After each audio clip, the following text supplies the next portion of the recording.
Nakasanayan na ng aking pamilya ang magpunta sa iba't ibang lugar sa Pilipinas kada taon upang magbakasyon. Holy Week 2024, our family decided na magpunta ng Pangasinan.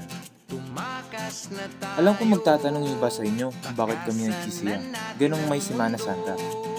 Ito lamang kasi ang panahon kung saan lahat ng miyembro ng aking pamilya ay free at G sa kung anumang galang meron. Along the way, ang dami naming nadaanan nagpepenitensya. Nakakatuwa lang na napapractice pa pala ang culture and tradition natin when in regards to religion. Bihira na kasi ako makita ng ganun sa Metro Manila. At tinatawag na tayo ng bundok.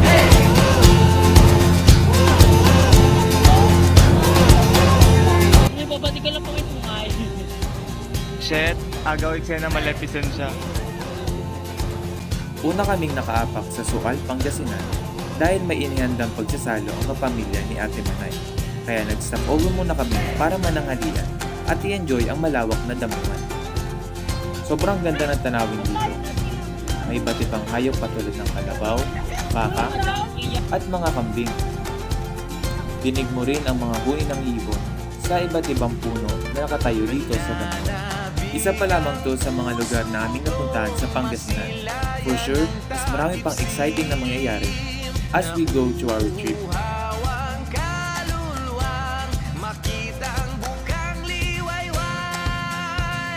Kasama ko nga pala ang mga pinsan ko sa paglalakad dito sa malawak na damuhan. Para kaming mga batang paslit na amaze sa mga kalabaw at baka. Magandang panimula ito sa ating bakasyon. Isang malinis na hangin at isang magandang tanawin. Ano po masasabi ninyo sa mga kambing? Anong pangalan ng alaga nyo doon? Ronaldo. Ronaldo. So yun guys.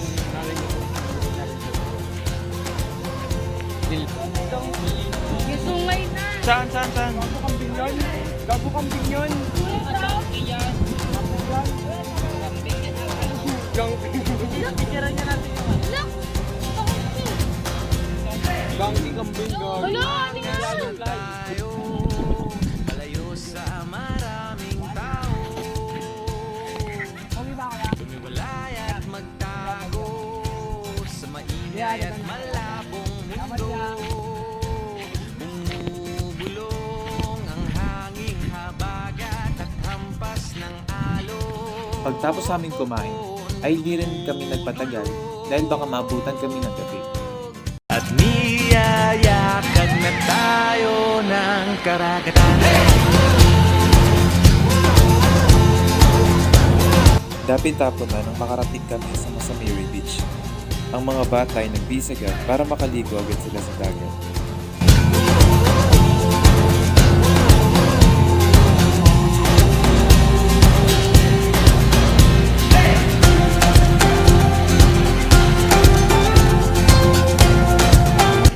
Wow! Wow!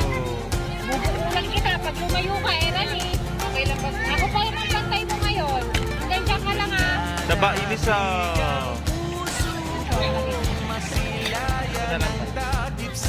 Layo-layo ka.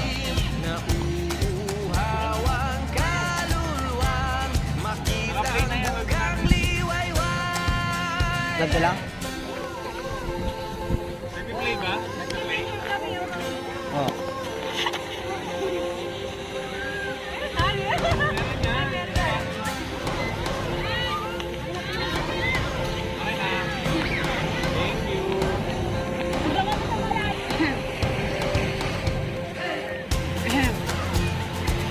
Sa vlog to, sa vlog.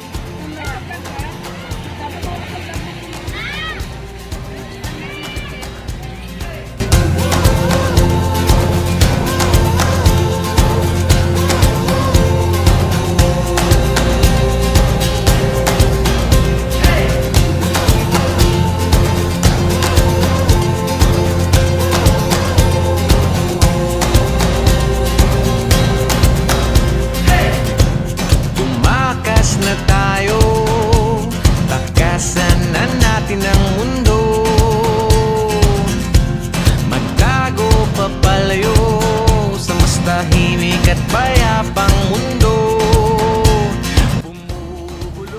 Paano nga kami nagpagabi sa Masamboy Beach?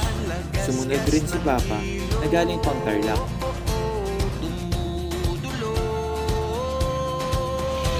Lahat ay abala sa pagluluto, Wala na, mamaydi na naman to. Yan. Yeah. Pinagpapawisan na nga si Robin eh. Eh, yun eh. Robin at Mariel. Paano? Bulak pa rin. Masilayan ang takip silim na uuhawan pag-iiyaw,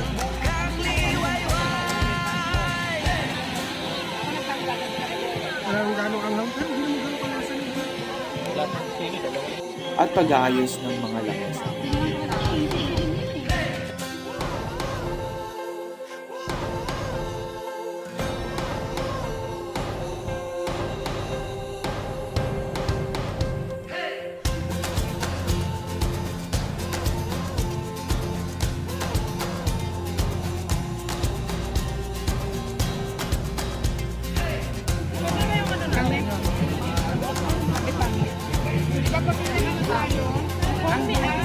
Send mo coke yan. Sorry, I'm not a mirror. Not once, not twice, but twice. Waka pa din. Tignan mo, malaking price pa. Alam mo, Canada? Di Manay, sabi mo, masarap ba? Grabe sa ating manay, palong-palo! Like, outfit check. Hey! Iin mo kayong mukha. Yung butong ka na pero kailangan may voice pa din. Meron ka nang itami. Sino ba naman ang hindi magiging maganda ang isip kung ito ang bubunod sa iyo? Ang higit ang hampas ng alon at ang ganda ng kalikasan.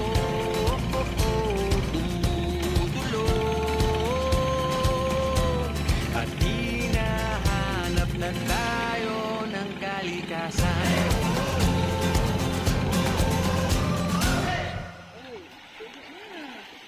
Pero syempre, wala pa rin tatalo sa ganda ng pinsan ko. Oh, loko. Anyways, yun lang for Masamiri Beach. Bye!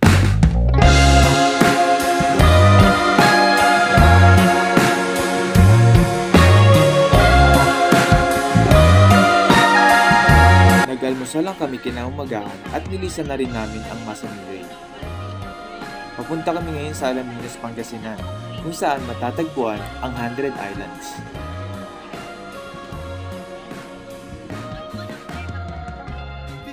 Habang busy ang mga tita ko sa pagbabayad ng mga environmental fees at mga boat na gagamitin namin para sa 100 Islands, ay pumunta muna kami sa isang karinderya na malapit lang din sa pier. Ay putek. Pogi! Oh, kumisa pa. Ay! 35. May 35, may 50 po, tapos 90. Bili lang po kayo ako. Ano rin 35.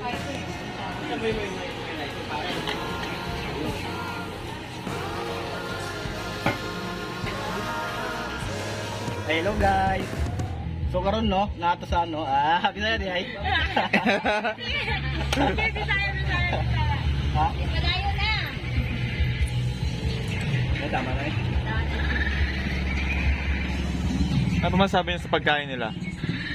Ay, pala mo nahuli sa ano no Baybas. Ano masasabi mo, tita? Ano masabi mo sa pagkain? Sarap. At larap. Ito, balik. Back to Junjun. Back to Junjun tayo. Marlin lang. Pwede nyo lang pwede mag-bisaya. Yung naka-Edgar ka dyan. Nabis. Masarap talaga nang dito sa ano? Batangas. Jenny Store, Batangas. Batangas ano? Pero parang mainit ngayon sa Batangas eh. Okay. Kasi hindi na bulalo ba ito? Hindi na bulalo yung... Ay, ba yung bulalo nga? Ayun na si Monski, sama mo rin sa vlog. Para makita ng bebe niya. Sugo. Hugo pala. Yari ka. Yari ka. Guys, pabalik na po kami. Dito naman, be. Pangit mo, ah. Hello po. Nandito po tayo ngayon sa Pangasinan. Where is the 100 Island? Ay, uwi na daw. Budget friendly rin yung mga souvenirs na binibenta nila dito. Kayang-kaya at swak sa bulsa.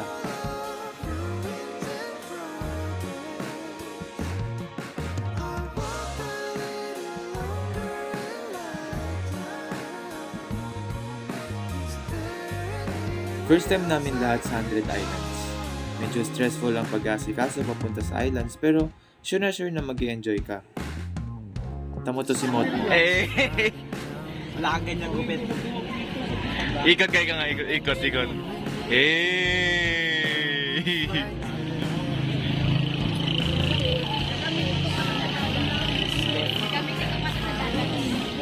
Meron din pala sila ditong diorama ng mga island.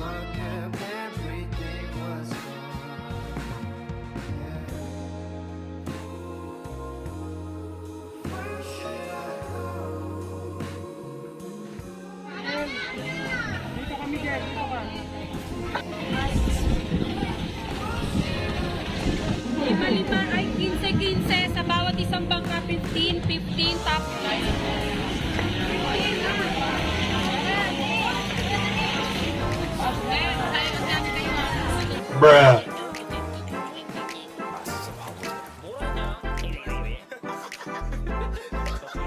Bye, friends. Bye.